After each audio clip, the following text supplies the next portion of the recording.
Chapter 37. Max pulled into MFP on a clear night with a full moon. Instead of taking the road around to the parking garages, he drove up the main driveway to the main entrance.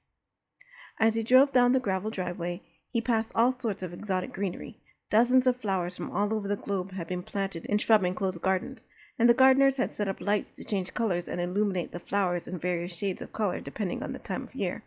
Low green walls, fenced-in trees, and sculpted topiaries covered the grounds. Around the entire complex stood a high wall. A set of white marble stairs led from the driveway to the main entrance, but Celeste didn't notice any of it. She was too taken up with Max's demeanor.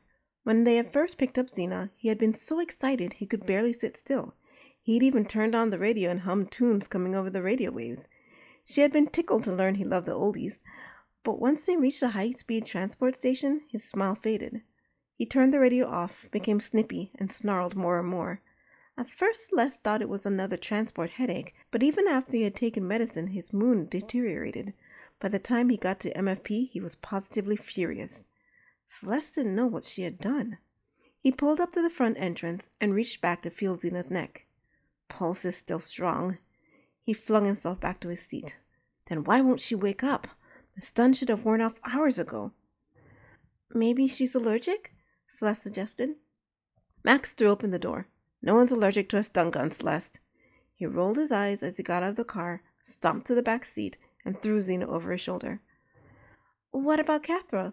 Celeste stumbled out of the car after him. What am I supposed to do with her? Who? Max looked at her over his shoulder. Celeste pointed to the white fox in the back seat. Should I take her to the medical complex? She's not awake either. Do what you want with her.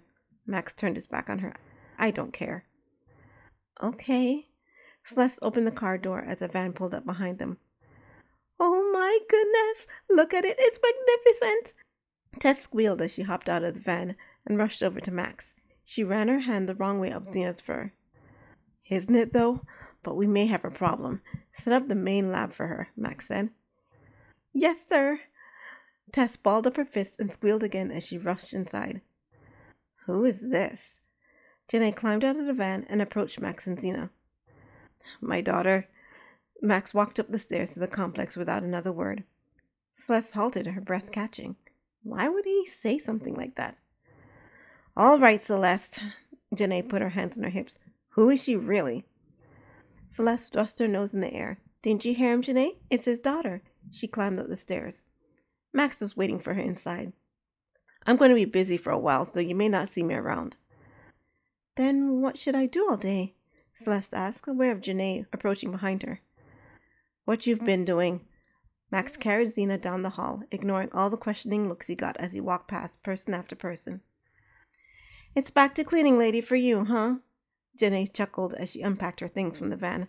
So it goes with all those who aren't really in his confidence. Celeste glared after her. She really hated Janae. Celeste, Max returned, carrying Xena. It occurred to me. I don't have a way to contact you. Go get a cell phone in town and text the number to me. I'll make sure everyone knows I'm leaving you in charge of office matters. You're putting her in charge? Janae pushed past Celeste. Of office matters? Yes. Jordan will handle everything else. Max turned to walk off. Celeste smirked as Max walked away. Who's in his confidence now?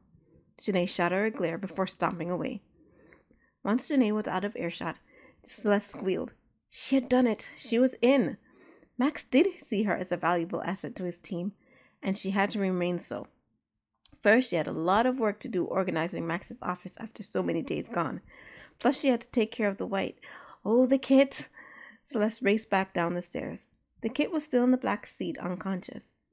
Celeste sighed as she looked at her. What in the world was she supposed to do with a child? Well, first thing was to get her checked out. At the very least, she'd be able to keep track of her location in the medical complex, at least for a little while.